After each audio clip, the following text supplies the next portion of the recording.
Imagine buying your very first car, stepping into the driver's seat, and then being told, "Don't forget to make your own license plate."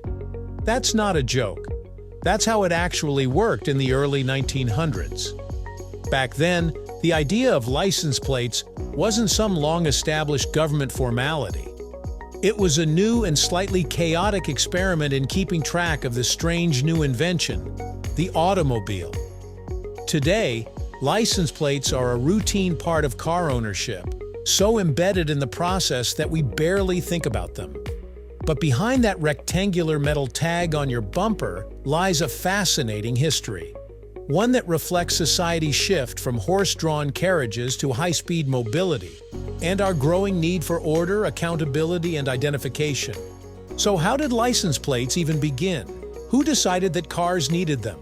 And why do we still use them today in such familiar formats? Let's get into it, right here, on History of Simple Things.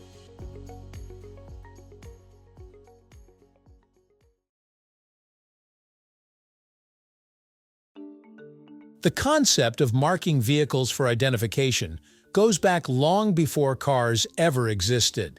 As early as the 17th century, horse-drawn carriages in France were required to have some form of visible marking to identify their owners for taxation purposes. But the story of modern license plates, metal or plastic rectangles attached to cars, starts in Paris in 1893.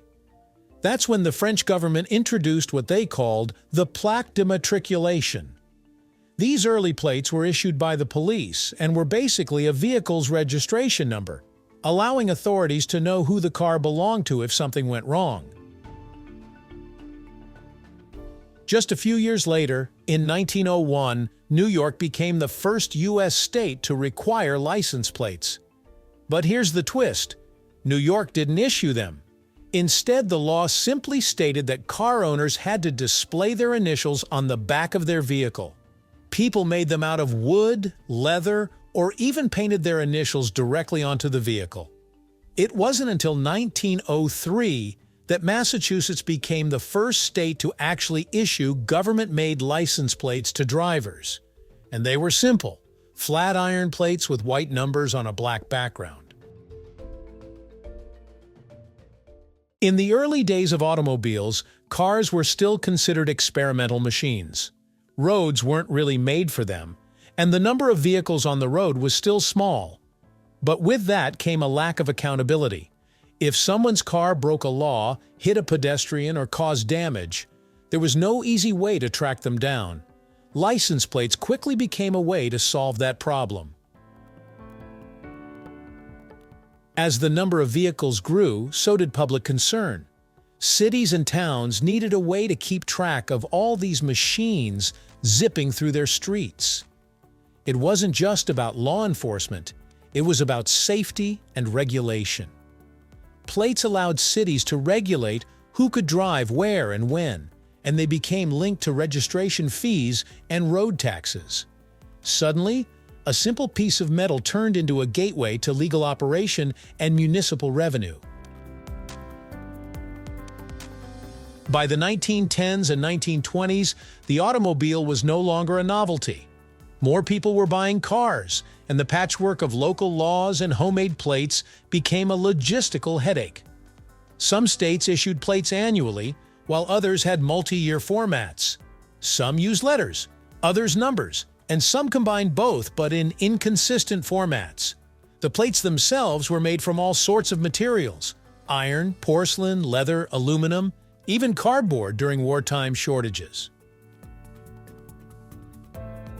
This lack of standardization eventually became unsustainable, especially when people started driving across state lines. The federal government never stepped in to completely take over plate issuance, but states started to work together to streamline things. Plate sizes were eventually standardized in 1957 to the 6 by 12-inch format we still see today, thanks to a collaboration between the American Association of Motor Vehicle Administrators, the Automobile Manufacturers Association, and the National Safety Council. Even details like the mounting holes were agreed upon. making it easier for car manufacturers to create standardized brackets and for drivers to replace or switch plates between vehicles. It was one of those rare instances where government agencies and the private sector actually worked together efficiently to solve a real-world problem. While the basic shape and idea of license plates haven't changed dramatically since the mid-20th century, the technology behind them certainly has. Early plates were hand-painted or stamped manually. Later, embossed plates became the standard. Metal sheets with raised characters that could be easily read from a distance and were hard to tamper with. In recent decades, reflective coatings were added to make plates visible at night. Today, many countries are experimenting with digital license plates, electronic displays that can show different messages, update registration status automatically, and even help track stolen vehicles. California, for instance, has already rolled out pilot programs using these high-tech plates. Even traditional metal plates have evolved. Some now include QR codes, barcodes, or embedded RFID chips to assist in toll collection and automated law enforcement tasks. License plates, once simple identifiers, are now part of a digital ecosystem that links your car to the wider transportation infrastructure.